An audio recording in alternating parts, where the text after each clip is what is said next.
Assalamualaikum warahmatullahi wabarakatuh. Saya Feby Kristina dengan NIM 180291006, Prodi Pendidikan Matematika Universitas Negeri Padang. Video kali ini merupakan sebuah tugas proyek akhir untuk mata kuliah Matematika Diskrit dengan dosen pembimbing mata kuliah yaitu Ibu Dr. Yulianti Harisman, SSI, MPD. Nah, baik, pada video kali ini materi yang saya akan jelaskan yaitu mengenai graf.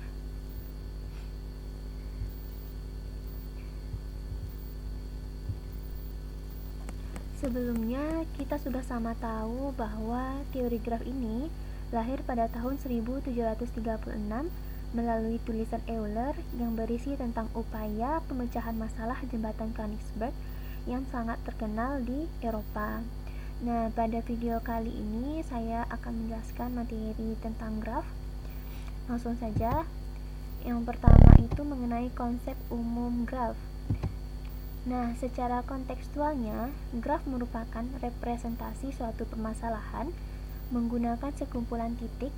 Nah, titik ini ada istilah lainnya yaitu simpul, ada juga yang menyebutkan vertex, ada juga yang menyebutnya dengan node yang dihubungkan oleh garis yang disebut sisi atau edge. Nah, di sini sudah ada contoh dari graf itu. Nah, lingkaran-lingkaran yang berisi nama ini dalam teori graf itu disebut sebagai simpul, lalu ruas garis yang menghubungkan lingkaran itu disebut sebagai sisi. Nah, di sini juga sudah tersedia bentuk lain dari graf. Selanjutnya, secara matematis, graf itu dinyatakan sebagai berikut, yaitu G sama dengan himpunan dari V dan E, di mana G merupakan simbol untuk graf, V adalah himpunan tidak kosong dari simpul-simpul, lalu E adalah himpunan sisi yang menghubungkan sepasang simpul.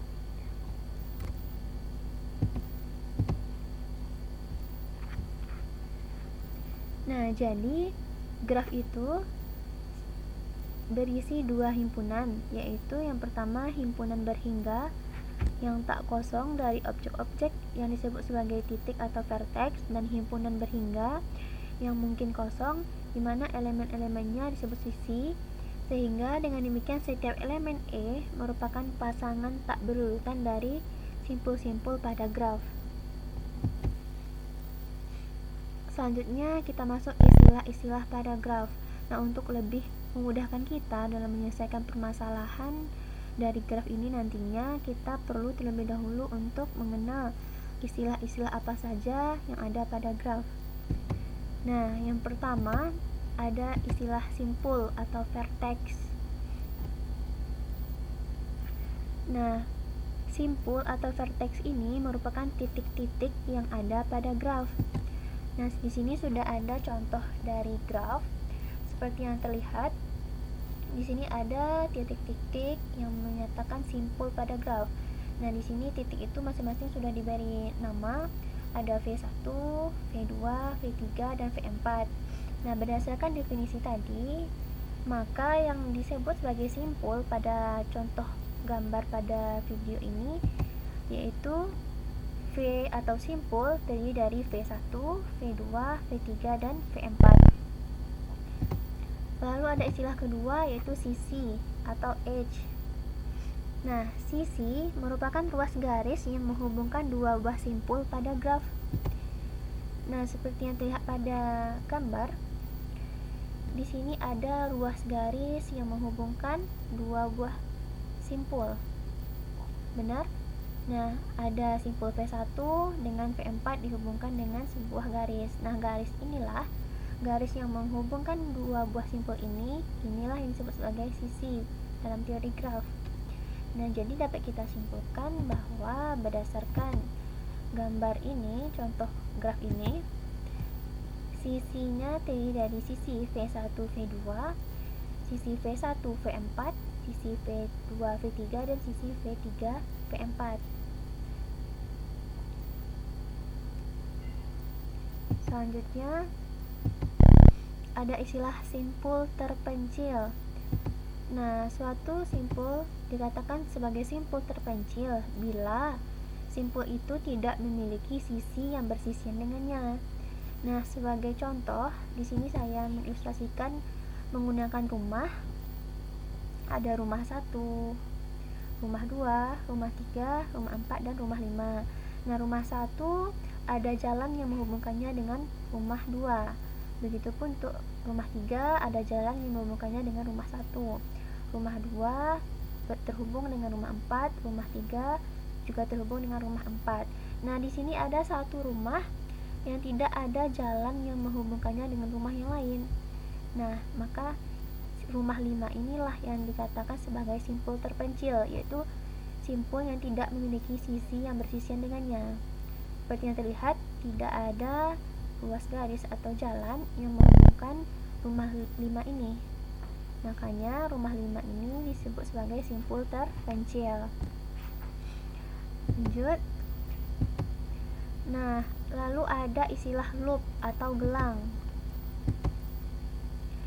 Nah, dikatakan loop atau gelang jika sisi graf yang menghubungkan sebuah titik dengan dirinya sendiri. Nah, maksudnya yaitu, nah di sini sudah ada contoh dari graf. Maksud dari loop atau gelang ini adalah sisi graf yang menghubungkan satu titik dengan dirinya sendiri. Nah, seperti yang terlihat di sini ada sisi E8. Nah, di sini sisi E8 ini menghubungkan simpul ketiga, simpul 3 ke simpul 3 kembali. Jadi sisi E8 ini awalnya bermula dari simpul 3 lalu berakhir di simpul 3 juga.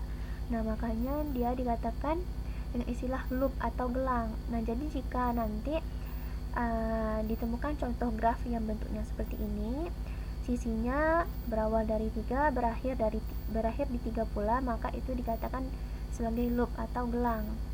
Nah, jadi dapat kita simpulkan bahwa sisi E8 disebut loop atau gelang.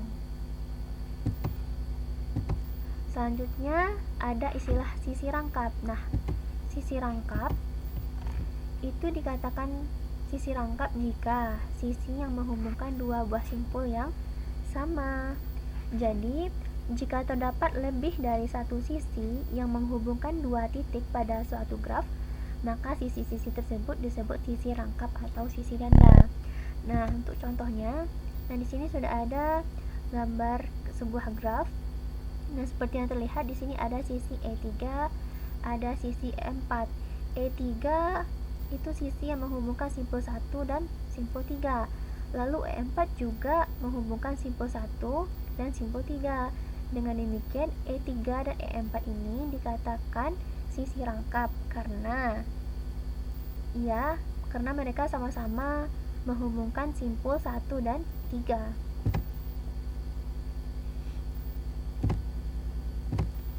Selanjutnya ada istilah adjacent atau bertetangga. Nah, dikatakan bertetangga jika dua buah titik pada graf tak berarah dihubungkan oleh sebuah sisi. Nah, untuk lebih jelasnya, saya akan jelaskan dengan contoh. Nah, yang dimaksud dengan bertetangga seperti yang dikatakan oleh definisi tadi, yaitu jika dua buah titik pada graf tak berarah dihubungkan oleh sebuah sisi. Nah, maksudnya di sini adalah, nah seperti yang terlihat di sini ada simpul V1, V2, V3, dan V4. V1 ada sisi yang menghubungkannya dengan V4. V1 juga ada sisi yang menghubungkannya dengan V2. V2 ada sisi yang menghubungkannya dengan V3. V3 ada sisi yang menghubungkannya dengan V4. Nah, V1 dan V2 ini dikatakan bertetangga karena simpul V1 dan V2 ini dihubungkan oleh sebuah sisi. Begitupun untuk V1 dan V4. Mereka juga dikatakan bertetangga karena ada sisi yang menghubungkan simpul V1 dan V4 ini. Lalu, bagaimana dengan V1 dengan V3? Apakah mereka dikatakan bertetangga? Jawabannya tidak, karena Nah, selanjutnya ada istilah adjacent atau bertetangga. Nah, dikatakan bertetangga jika dua buah titik pada graf tak berarah dihubungkan oleh sebuah sisi. Nah, contohnya di sini sudah ada buah graf di mana simpulnya ada V1, V2, V3, dan V4. Nah, masing-masing simpul dihubungkan oleh sebuah garis disebut sebagai sisi. Nah, berdasarkan definisi tadi, bahwa dikatakan bertetangga jika dua buah titik pada graf tak berarah dihubungkan oleh sebuah sisi. Nah, seperti yang terlihat bahwa V1 dan V4 dihubungkan oleh sebuah sisi. V1 dan V2 juga dihubungkan oleh sebuah sisi. Nah, dengan demikian V1 dan V2 dikatakan bertetangga. V1 dan V4 juga dikatakan bertetangga. Lalu bagaimana dengan V1 dengan V3? Apakah mereka dikatakan bertetangga? Jawabannya tidak, karena V1 dan V3 tidak ada sisi yang menghubungkan antara V1 dan V3 ini.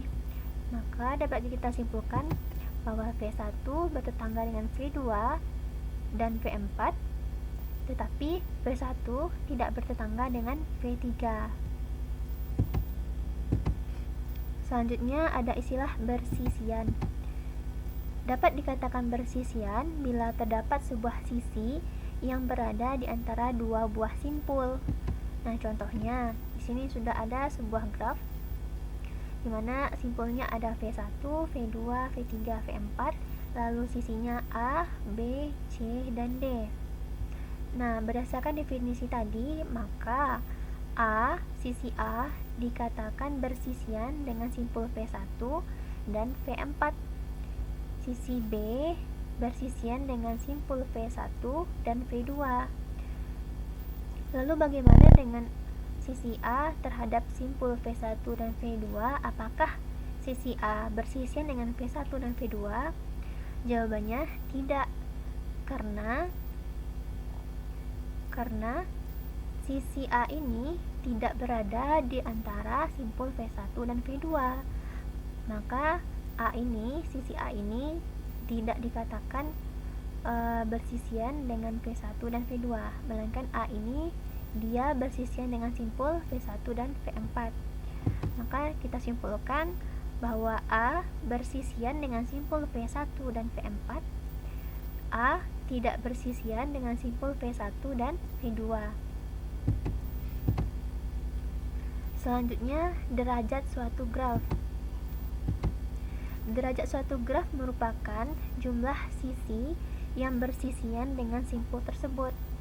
Nah, contohnya di sini sudah ada contoh sebuah graf di mana ada simpul 1, simpul 2, simpul 3, simpul 4, dan simpul 5.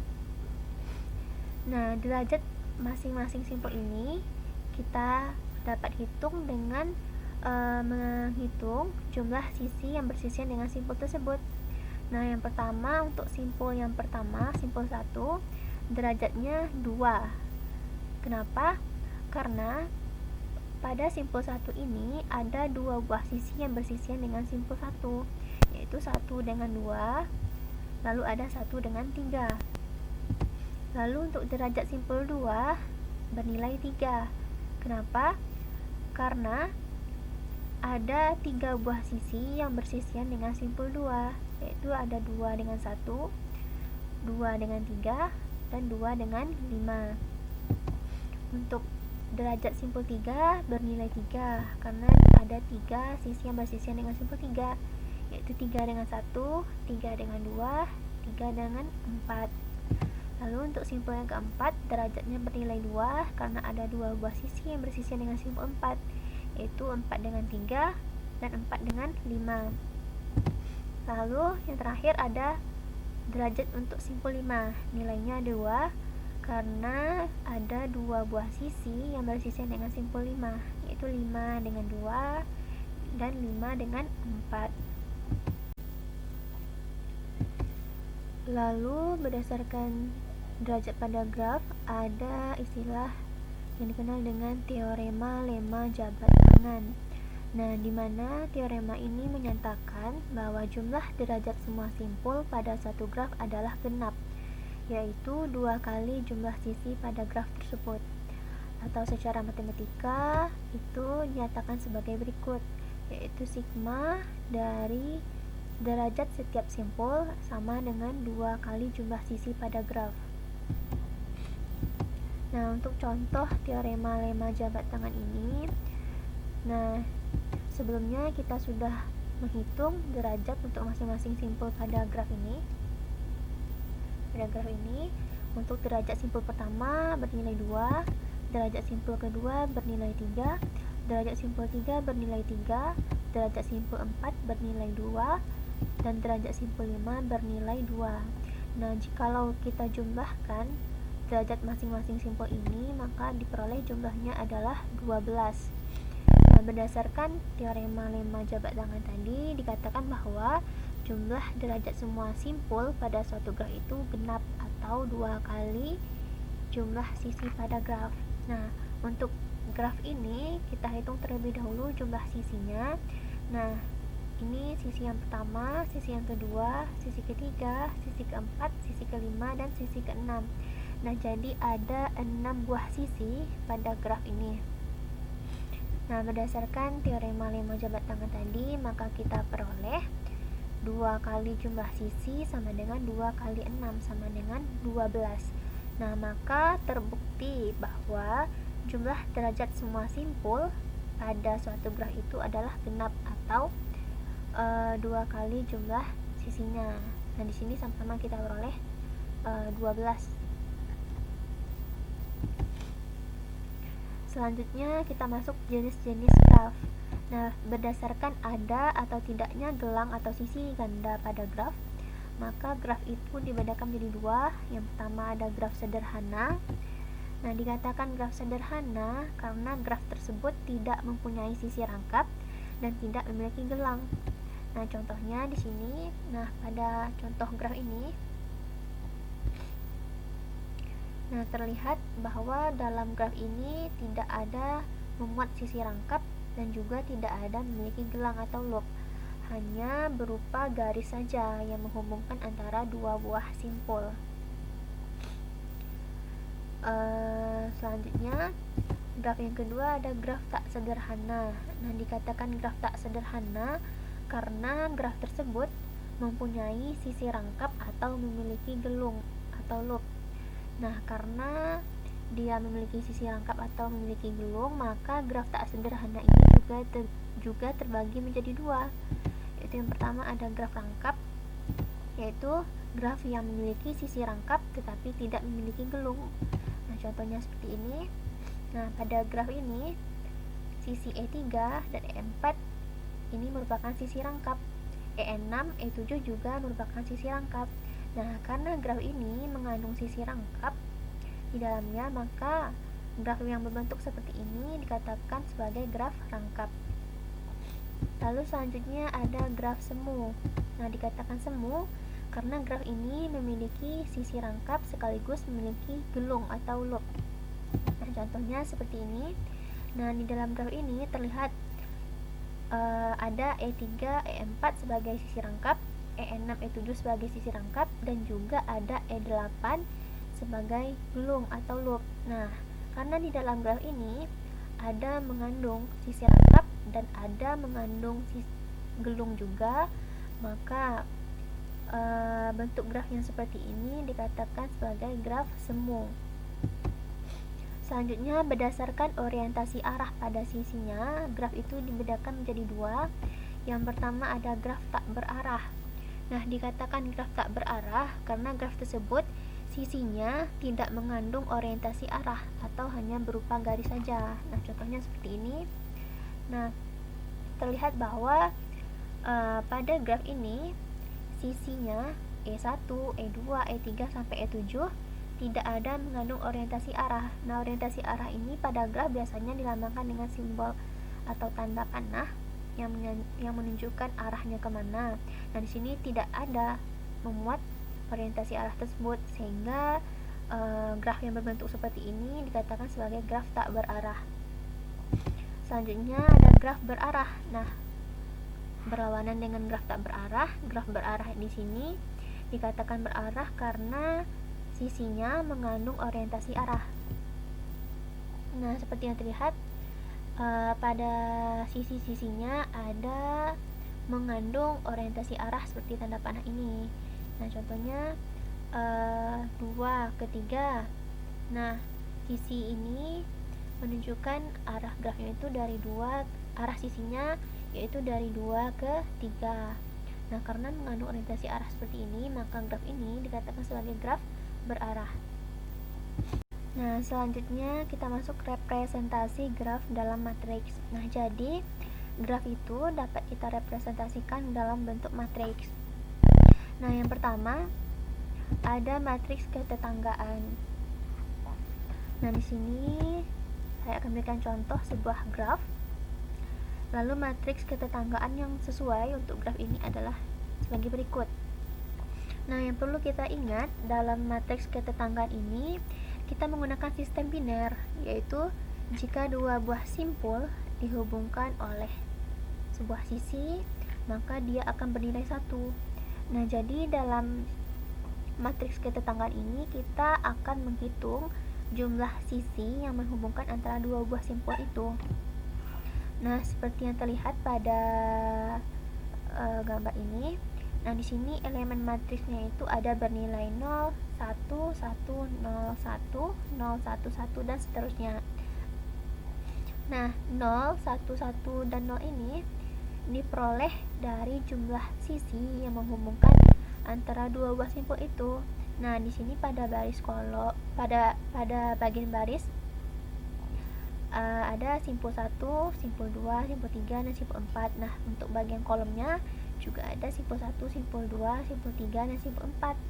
Nah, untuk menemukan elemen matriks yang seperti ini, kita akan menghitung jumlah sisi antara simpul 1 dengan simpul 1, simpul 1 dengan simpul 2, simpul 1 dengan simpul 3, simpul 1 dengan simpul 4, 2 dengan 1, 2 dengan 2, 2 dengan 3, 2 dengan 4 dan seterusnya. Nah, untuk yang pertama antara simpul 1 dan simpul 1 di sini bernilai 0. Nah, kita lihat kembali graf di sini. Untuk simpul 1 tidak ada sisi yang menghubungkan antara simpul 1 dengan simpul 1 itu kembali. Atau dengan kata lain, di sini tidak ada mengandung loop atau gelang. Nah, makanya berarti jumlah sisi yang menghubungkan simpul 1 dengan 1 adalah 0 karena tidak ada sisi yang menghubungkannya. Maka di sini kita beri nilai 0. Lalu untuk simpul 1 dengan 2 di sini bernilai 1. Nah, itu diperoleh dari sini.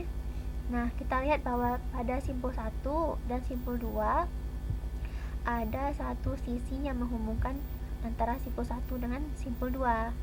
Maka di sini kita beri nilai 1 karena ada satu buah sisi yang menghubungkan antara simpul 1 dan simpul 2. Lalu untuk simpul 1 dengan 3 di sini bernilai 1. Nah, seperti yang terlihat bahwa antara simpul 1 dan simpul 3 ada satu buah sisi yang menghubungkannya, makanya di sini kita beri nilai 1. Lalu untuk simpul 1 dengan simpul 4 di sini bernilai 0. Nah, kita lihat kembali antara simpul 1 dengan simpul 4.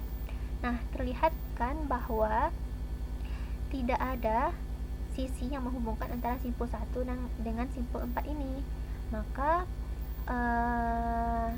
di sini kita beri nilai 0 karena tidak ada sisi yang menghubungkan antara simpul 1 dan simpul 4 ini. Lalu selanjutnya untuk simpul 2 dengan 1. Nah, di sini bernilai 1. Nah, kita lihat kembali. Nah, pada simpul 2 dan simpul 1 ada satu buah sisi yang menghubungkannya, maka di sini kita beri nilai 1. Lalu untuk simpul 2 dengan 2 di sini bernilai 0. Nah, kita tinjau kembali bahwa pada simpul 2 ini tidak ada loop. Tidak ada loop atau sisi yang menghubungkan simpul 2 dengan simpul 2 itu kembali, maka di sini bernilai 0. Untuk simpul 2 dengan 3 bernilai 1. Nah, kita lihat 2 dengan 3 ada satu buah sisi yang menghubungkannya, maka di sini bernilai 1. Lalu untuk 2 dengan 4 bernilai 1 juga. Nah, kita lihat kembali bahwa pada simpul 2 dengan 4 ada satu buah sisi. Nah, jadi dapat kita simpulkan bahwa untuk menentukan elemen-elemen matriks yang seperti ini, kita menghitung jumlah sisi yang menghubungkan antara dua buah simpul itu. Nah, kita tinjau simpul pada bagian baris dan simpul pada bagian kolomnya. Nah, selanjutnya, saya berikan contoh kedua untuk matriks ketetanggaan yang bentuk grafnya adalah graf berarah. Nah, sekarang untuk graf berarah. Nah, untuk graf ini matriks ketetanggaannya yaitu sebagai berikut. Nah, di sini diperoleh elemen matriksnya nanti ada 0, 1, 0, 0, 1, 0, 1, 1 dan seterusnya. Nah, saya akan jelaskan untuk matriks ketetanggaan dengan jenis graf berarah ini. Di sini untuk simpul 1 dengan simpul 1 bernilai 0. Nah, kita lihat. Kita tinjau kembali untuk simpul 1. Nah, di sini tidak ada sisi yang menghubungkan simpul 1 dengan simpul 1 itu kembali, atau tidak ada loop untuk simpul 1 ini, maka di sini kita beri nilai 0. Nah, kemudian untuk simpul 1 dengan 2 bernilai 1. Dengan simpul 1 dan simpul 2. Nah, kita tinjau kembali simpul 1 dan simpul 2. Nah, di sini ada sebuah sisi yang arahnya mengarah dari 1 ke 2. Nah, di sini terlihat panah yang menunjukkan arahnya ia mulai dari 1 ke 2. Maka berarti ada satu buah sisi yang menghubungkan simpul 1 dengan simpul 2. Maka di sini kita beri bernilai 1. Nah, di sini kan ada satu buah sisi lagi kan antara 1 dengan 2 ini, tapi lihat arahnya. Arahnya kalau untuk sisi ini dia mengarah dari 2 ke 1, bukan dari 1 ke 2, maka ini tidak terhitung. Maka yang dihitung cuma sisi yang ini, yang panahnya mengarah dari 1 ke 2. Jadi untuk simpul 1 dengan 2 hanya ada satu buah sisi yang menghubungkannya, makanya kita beri nilai di sini adalah 1. Nah, untuk simpul 1 dengan simpul 3 di sini bernilai 0. Nah, kita tinjau kembali. Nah, untuk 1 dengan 3. Nah, di sini ada sisi yang menghubungkannya, tapi arahnya, lihat arahnya. Arahnya itu bergerak dari 3 ke 1. Jadi maksudnya di sini sisi ini menghubungkan simpul 3 dengan simpul 1, bukan dari simpul 1 ke simpul 3. Maka dengan demikian tidak ada sisi yang menghubungkan simpul 1 dengan simpul 3. Yang ada hanya ada sisi yang menghubungkan simpul 3 dengan 1. Sedangkan 1 dengan 3 tidak ada sisinya, maka di sini kita beri nilai 0. Lalu untuk simpul 1 dengan simpul 4. Nah, terlihat tidak ada sisi yang menghubungkan antara simpul 1 dan simpul 4 ini, maka kita beri nilai 0. Nah, lalu untuk simpul 2 dengan 1. Nah, kita lihat 2 dengan 1. Nah, ada sebuah sisi yang menghubungkan 2 dengan 1, yaitu sisi ini. Lihat panahnya, karena panahnya bergerak dari 2 ke 1, maka ini sisi yang ini menunjukkan bahwa ia menghubungkan antara simpul 2 dengan simpul 1. Maka ada satu buah sisi yang menghubungkan 2 dengan 1. Maka di sini kita beri nilai 1. Lalu bagaimana antara sisi yang ini? Karena dia juga berada di antara simpul 1 dengan simpul 2. Nah, lihat arahnya. Dalam graf berarah ini, kita untuk menentukan matriks ketetanggaannya kita harus memperhatikan arahnya. Nah, untuk sisi ini terlihat arahnya itu dari 1 ke 2. Maka sisi ini menghubungkan simpul 1 ke 2, bukan simpul 2 ke 1, maka ini tidak terhitung. Jadi yang kita hitung untuk simpul 2 ke 1 adalah sisi yang ini. Berarti hanya ada satu buah sisi yang menghubungkan antara simpul 2 dengan simpul 1, maka kita beri di sini nilai 1. Lalu untuk simpul 2 dengan 2, di sini bernilai 0. Nah, kita tinjau kembali. Untuk simpul 2 kita juga tidak menemukan loop di sini. Maka tidak ada sisi yang menghubungkan simpul 2 ini dengan simpul 2 itu kembali, maka di sini kita beri nilai 0. Lalu untuk simpul 2 dengan 3 di sini bernilai 1. Nah, kita lihat antara simpul 2 dan simpul 3 ternyata ada satu buah sisi yang arahnya dari 2 ke 3. Nah, berarti sisi ini menghubungkan 2 dengan simpul 3. Maka kita hitung ada satu buah sisi yang menghubungkan simpul 2 dengan simpul 3. Makanya di sini kita tulis 1. Lalu untuk simpul 2 dengan 4.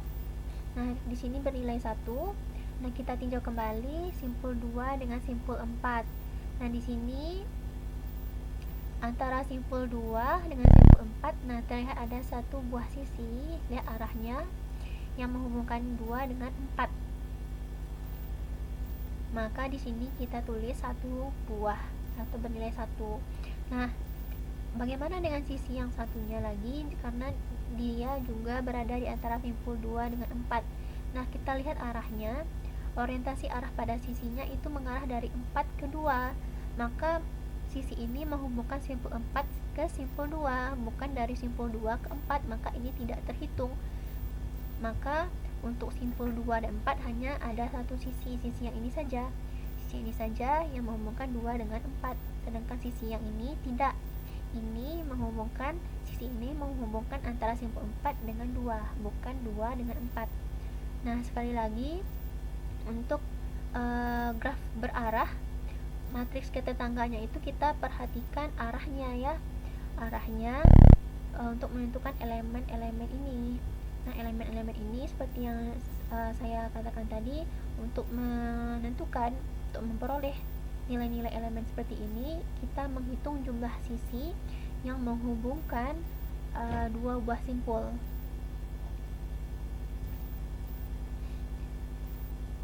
Begitupun untuk menghitung simpul 3 dengan 1 diperoleh 1, simpul 3 dengan 2 diperoleh 0, simpul 3 dengan 3 diperoleh 0, simpul 3 dengan 4 diperoleh 0. Caranya seperti yang saya jelaskan tadi, kita perhatikan arahnya, lalu kita hitung jumlah sisi yang menghubungkan kedua simpul tersebut. Selanjutnya ada matriks bersisian. Nah, di sini sudah ada sebuah contoh graf. Lalu matriks bersisian yang sesuai untuk graf tersebut adalah sebagai berikut. Nah, untuk matriks bersisian ini, nah pada bagian barisnya yang kita pakai adalah simpulnya 1, 2, 3, 4, dan untuk bagian kolomnya kita pakai sisinya E1, E2, E3, dan E4 dan E5.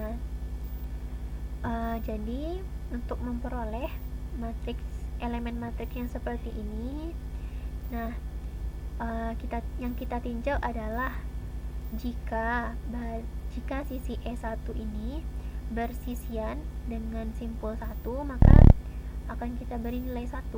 Nah, jika tidak bersisian dengan simpul itu, maka kita beri nilai 0. Nah, untuk lebih jelasnya saya akan jelaskan kenapa elemen matriksnya diperoleh seperti ini.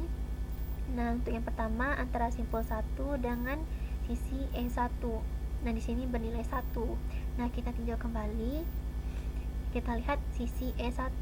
Nah, berdasarkan konsep bersisian sebelumnya, dikatakan bahwa bersisian jika sisi tersebut berada di antara dua buah simpul. Nah, berdasarkan definisi tersebut, maka E1 ini bersisian dengan simpul 1 dan simpul 2. Nah, karena sisi E1 bersisian dengan simpul 1, maka di sini kita beri nilai 1. Lalu untuk simpul 1 dengan sisi E2, nah kita tinjau kembali. Sisi E2 bersisian dengan simpul 1 dan simpul 2. Karena E2 bersisian dengan simpul 1, maka kita beri nilai 1. Lalu selanjutnya simpul 1 dengan sisi E3. Nah, kita lihat kembali sisi E3. Nah, di sini terlihat E3 itu bersisian dengan simpul 2 dan simpul 3. Nah, tidak bersisianlah dia E3 ini dengan simpul 1. Karena E3 tidak bersisian dengan simpul 1, maka di sini kita beri nilai 0. Nah, saya ulangi. Untuk 1 dengan simpul 1 dengan E3. Nah, kita lihat E3 dia bersisian dengan simpul 2 dan simpul 3. E3 tidak bersisian dengan simpul 1. Karena E3 tidak bersisian dengan simpul 1, maka di sini kita beri nilai 0. Lalu untuk simpul 1 dengan sisi E4. Nah, kita lihat sisi E4 dia bersisian dengan simpul 1 dan simpul 3. Nah, karena E4 bersisian dengan simpul 1, maka kita beri nilai 1. Lalu selanjutnya simpul 1 dengan sisi E5. Nah, kita tinjau sisi E5. E5 dia bersisian dengan simpul 3 dan simpul 4. Tetapi dia tidak bersisian dengan simpul 1. Nah, karena E5 tidak bersisian dengan simpul 1, maka di sini kita beri nilai 0. Nah, begitu untuk seterusnya untuk menentukan elemen-elemen matriks berikutnya. Nah, jadi pada matriks bersisian ini yang kita tinjau adalah sisinya, apakah sisinya itu bersisian dengan simpul yang ada atau tidak. Jika ia bersisian, kita beri nilai 1. Jika ia tidak bersisian dengan simpul tersebut, kita beri nilai 0. Demikianlah penjelasan materi mengenai graf dari saya. Semoga bermanfaat. Mohon maaf jika ada kesalahan dalam penyampaian, karena di sini saya juga masih belajar. Terima kasih. Assalamualaikum warahmatullahi wabarakatuh.